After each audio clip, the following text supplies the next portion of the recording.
Okay, welcome to our segment talking about the 5 biggest mistakes that we see beginners make when they start their jump rope journey. Now, we travel all over the world, coaching, teaching, helping people, and pretty much see these same things repeated over and over and over, and they're easily correctable. So let's get right into them. Number 1, the biggest thing we see, Crystal is gonna show us, is people grab a rope that's too long for them. Now, the old-fashioned way, this is a very outdated way of measuring, which is to stand on the rope with 2 feet, about hips width apart, pulling the handles up and trying to get them to the bottom of your armpit. That's what a lot of people like to do. That is going to produce a rope that is way too long for your body. It's simple physics. If Crystal jumps with that, you're gonna see that it's gonna promote a big arc around her body, and it's gonna force her to wanna push her hands out wide to try and take up that extra slack. That's not what we want. That's gonna lead to bad form, bad technique. Now, we have a couple of guidelines that we use just to steer you in the right direction, right? Sizing your rope is an evolution, but just to give you a ceiling, one of the things we like to say is your rope should never be longer than your height plus 3 feet. Now, Crystal's 5'8". She's grabbed an 8'8" rope. And here's the other thing. So we never also, if you were gonna measure, we never want the rope with only 1 foot in the middle of the rope and the handles out of the equation. So we turn the handles flat. We only care how long the cord is to her body, right?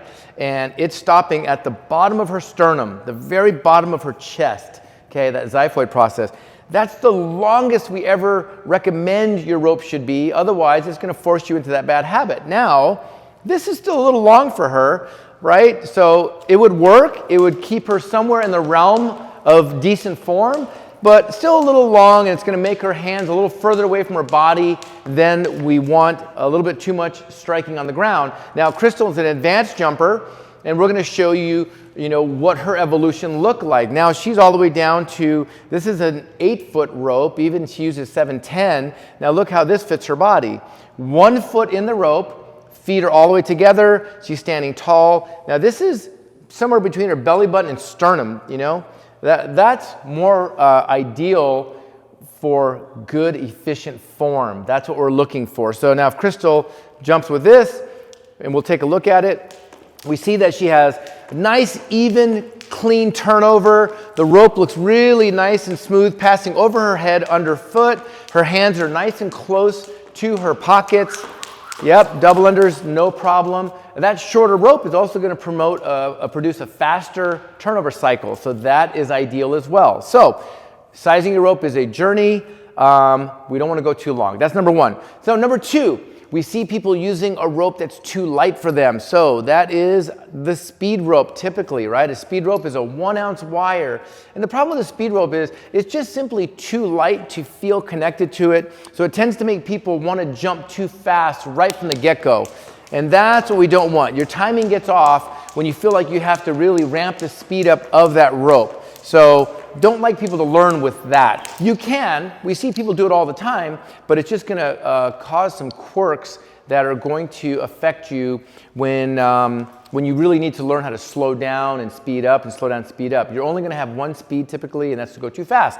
So back to this rope. This is a little over a 3-ounce cable. So we call this our buff cable, and about 3 to 4 ounces is an ideal fitness cable, an ideal cable to learn with. Now, Crystal can jump as slow with this rope as she wants and feel nice and connected to it, maintaining good posture, and then she can speed it up and do her double unders if she needs to, right?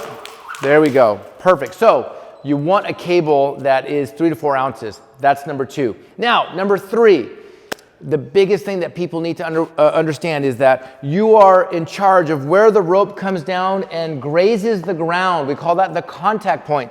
We want the rope to come down and lightly graze the ground about a shoe length in front of you. That's going to be about 10 inches. So it's your job. So just show me jumping position. It's your job to adjust your hands up or down until you find the right spot. You have to create that relationship. So Crystal's gonna start doing single unders, and she's just gonna try and feel that the rope barely touches the ground. We don't wanna overstrike the ground, we just barely wanna graze the ground, so she's gonna move her hands up or down till she finds it. You don't want to miss the ground either. So there we go, about a shoe length in front of your toes. That's the consistency you want with every skill with a jump rope. Single unders, double unders, triple unders, crossovers, crossover double unders.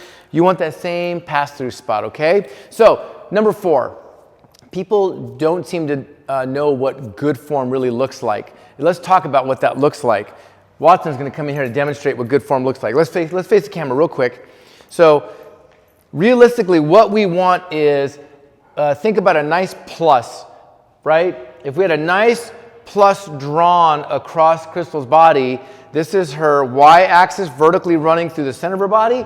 This is her x-axis, and we're gonna have that run right across her hip crease at the center of her body. So good form is that your hands are lined up on that x-axis, that's the middle of her body. So now the rope, if it's sized properly, will pass over her head with the same amount of clearance that it passes under her feet.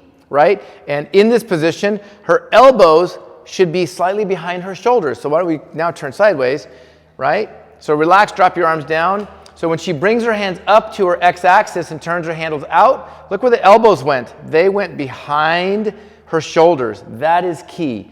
Elbows are behind the shoulders, hands are at the front of the body, right? This is what we want.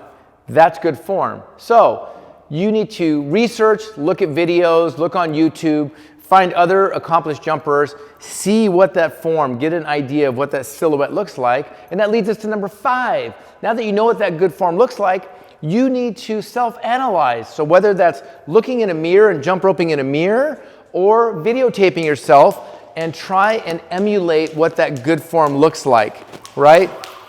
She's trying to maintain that good positioning, hands at the midline, nice contact point in front of the toes. So, those are the 5 things. Get a rope that's sized properly, get a rope that has the right amount of weight. Now you know where your contact point is, always.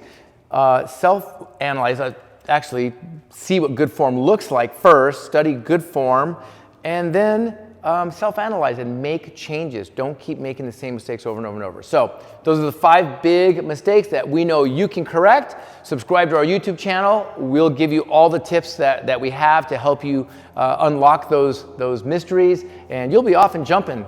Great work. Yeah. Let's go.